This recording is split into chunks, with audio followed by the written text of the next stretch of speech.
Vamos falar aqui com o médico veterinário Gabriel Lanes. Muito obrigada pela tua presença, doutor. Eu que agradeço pela oportunidade de falar de um tema tão interessante. Exatamente, a gente sabe que, que é algo que tem quase todas as famílias, existem ali um pet, né? Eles estão ali, cachorrinho, gatinho, geralmente são os que mais reinam nos lares. E muitas famílias se preocupam na chegada de um bebê ali, o casal sem filho, aí tem o cachorrinho, tem um gatinho. Quando chega um bebê, eles ficam assim, e agora? Vai ter cuidado, o animalzinho vai aceitar, vai ter o ciúme. O que é ali de primeiro, de inicial para essa família, né, que está trazendo um novo integrante para a família, justamente uma criança ou um bebê, ou vice-versa, né? Já existe a criança, existe o bebê e precisa trazer. Essa adaptação, o que é primordial? É muito interessante essa pergunta, porque quando pensamos em ter um pet, a gente pensa que pelo menos esse pet vai ter uma expectativa de vida em torno de 15 anos. Então o planejamento para a nossa vida inclui a vida deles, né? Se a gente vai incluir um bebê, uma criança na nossa vida no futuro, a gente já tem que pensar muito antes disso acontecer, né? Então, se porventura eu tenho crianças no meu ambiente, os sobrinhos, enfim, que já possam ter um convívio com esse cão, que ele já possa se ambientar, né, com a criança, já possa estimular algumas atitudes, alguns comportamentos que vão ser similares ao que a criança vai colocar para eles, como puxões, né, como toques, como vocalização.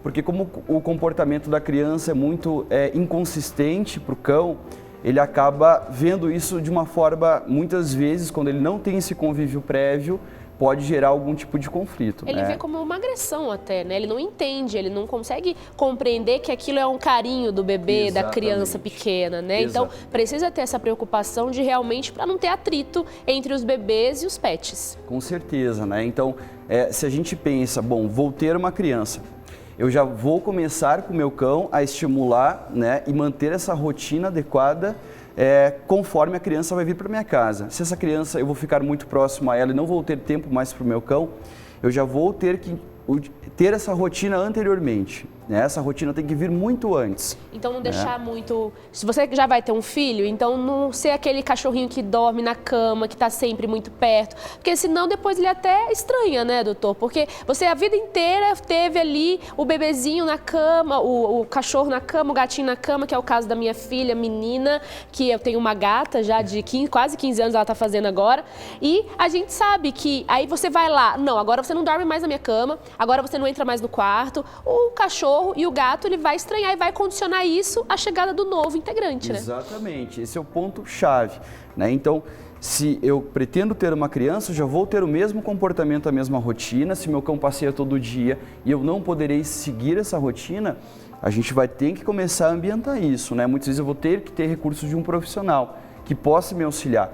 Na chegada dessa criança para casa, como normalmente eu não vou ter tempo para os cães, para os gatos, eu também preciso já, de uma certa forma, liberar esse estresse através de exercícios físicos no momento da chegada para que o cão esteja relaxado, com a mente tranquila, o cão e o gato, né? E ele possa aí ter uma boa aceitação nesse início, né? A gente sabe que os benefícios do convívio de uma criança com os animais. Então, colocar eles na rotina dos animais é muito importante, como alimentação, como até mesmo dormir juntos, não há problema nisso, desde que isso seja feito de forma antecipada, né, com critério. Isso é muito importante. A gente viu aí na matéria a bolinha de pelo. Cadê a bolinha de pelo com a criança que estava, com a menininha? Gente, aquela bolinha de pelo me lembrou o Tandy. Eu tinha um cachorrinho, ganhei, acho que eu tinha uns 8 anos de idade. Olha como é que lembra, era um poodle. Eu tinha um poodle toy, era maravilhoso, parecia essa bolinha de pelo assim, e foi o melhor presente que eu ganhei. Eu tinha muitos animais, é interessante isso. A gente tinha muitos animais, meus pais tinham sítio, meus avós tinham uma fazenda, tinha muitos animais. Eu tinha convivência com macaco, tucano, arara, mas no sítio. Em casa eu nunca tinha tido animal. E aí minha mãe foi lá e me deu o poodle toy, o Tandy, que meu Deus, foi meu companheiro durante muitos anos. Quando ele morreu eu sofri bastante, mas isso são coisas que você guarda para toda a vida, porque que é um companheiro. Então isso faz parte da sua vida ali desde a infância. Essa é a importância de você ter um companheiro ali. Acredito que essa convivência dos pets é muito benéfica para as crianças também. Com certeza. Além da parte psicossomática, de comportamento da criança, de já ter um outro indivíduo, de outra espécie, compreender essa diferença que tem, né, entre os seres ali, sobre a natureza, mas acima disso a gente já tem comprovação de alguns estudos quanto à capacidade de imunidade da criança, alterações respiratórias que podem aí ter uma melhora, né? Principalmente estudos com criança com autismo, com animais, é muito interessante. Muito. Então a gente tem inúmeros benefícios, né? E levando essa convivência com dedicação, porque ter um pet exige dedicação, né? Não é um brinquedo. Traz essa responsabilidade, né, da criança cuidar do animal, né? E ela tem que desenvolver, introduzir, né, justamente essa noção de responsabilidade para com o outro, de ter o suporte para o outro, é muito importante e o pet ajuda muito nesse processo. Com certeza, né? Ela entender que eu tenho uma rotina de alimentação, que aquele indivíduo precisa de uma alimentação específica, que ele precisa de uma rotina de exercícios, enfim, né? Então isso é muito interessante, que a criança tem esse convívio, a gente percebe nós mesmos, como tu mesmo citou, influencia a nossa vida de uma forma muito direta, né, esse convívio. Exatamente. E a gente sabe também que tem que ter o cuidado, né? Os animais, eles têm que estar sempre ali sendo vigiados. Acredito que quando as crianças são muito pequenas, precisa ter sempre uma supervisão. Claro, já normal, sem o animal, ainda mais com o animalzinho por perto. Mas tem alguma questão de raça, tamanho, ou é mesmo por aquilo que ele é como comportamento? Porque eu fico pensando assim, comportamento, animal não deixa de ser um animalzinho, né? Ele não deixa de ser um animalzinho, ele tem o comportamento dele mais dócil, mais feroz às vezes, mas ele é um animalzinho. Então o que a gente pode ter de cuidado na hora de falar assim, não, eu vou levar esse animal para casa, ou até mesmo esse que eu já tenho, olha, ele vai se adaptar aqui com uma criança? Exato. Então, toda vez que eu tenho um animal já adulto, né, em fase adulta, e eu vou ter uma criança, eu não tive esse preparo prévio, é muito importante que eu jamais deixe essa criança desassistida para um animal, porque a gente sabe que alguns comportamentos eles podem acontecer, né, e ocorrerem acidentes por conta disso, né? Então, a supervisão é essencial, independente do porte, da raça do animal. Mas eu não percebo que há uma diferença específica entre questões raciais ou mesmo de porte, né? Existem cães de gigante porte, a gente sabe, que tem uma ótima tolerância com crianças, que são delicados com as crianças. Incrível o pitbull, né, doutor? Tô falando besteira? Nenhuma, porque o pitbull, ao contrário de que muitas pessoas pensam, eu sempre falo isso. Ele era o cão da família norte-americana nos anos 90. Se vocês forem assistir os filmes antigamente, os pitbulls faziam parte do convívio das crianças, porque eles são cães de convívio social, né? É claro que eu tenho um cão com uma capacidade de exercício, que necessita de uma atividade muito grande. Se tu colocar uma pessoa ansiosa no ambiente fechado, ela vai também ter reação, né? Então isso pode acontecer. Independente disso, cães pequenos podem ser mais reativos, porque normalmente são aqueles cães que não têm muita disciplina, que são aqueles cães que a gente aceita. Então, se eu não posso mexer na boca do meu cão e vou ter uma criança, a chance de acontecer um problema é muito grande.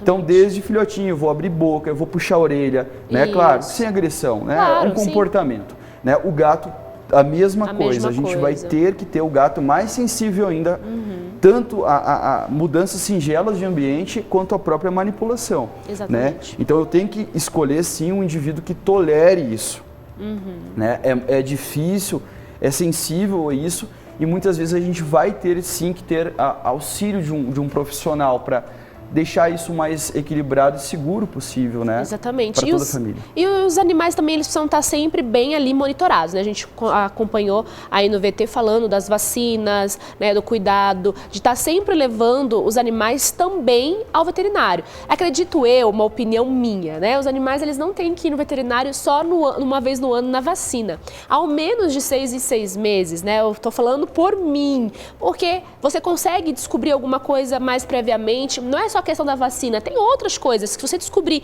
em menor tempo, você consegue ele salvar seu animalzinho e também evitar que ele possa transmitir algo ali para a sua família. Então é importante essa rotina periódica da visita ali ao médico veterinário, né, doutor? Com certeza, é totalmente pertinente. pensando que os animais eles têm um metabolismo muito mais acelerado, então situações que poderiam demorar para ocorrer como um ser humano ocorrem em um curto período de tempo. Então a prevenção, assim como para a nossa medicina humana, ela é totalmente necessária para que a gente tenha e consiga acompanhar qualquer alteração de forma mais precoce possível e que o médico veterinário também possa fazer essas orientações. Existem doenças chamadas zoonoses que são transmitidas dos animais para nós e o contrário também. Então é importante identificá-las e preveni-las através da vacinação, da imunização, né? E ter todo esse amparo, né? O médico veterinário ele também é capacitado para poder auxiliar nesse início de convívio. É muito interessante que desde filhotinho esse animal tem essa rotina. Isso não vai tornar um estresse, muito pelo contrário, vai tornar algo prazeroso para ele. Com certeza. Obrigada, Dr. Gabriel Lanes, por sua presença aqui. Tenho certeza que pôde esclarecer aí para muita gente em casa fazer uma boa adaptação, ter o cuidado necessário para poder fazer essa convivência ser o mais harmoniosa possível.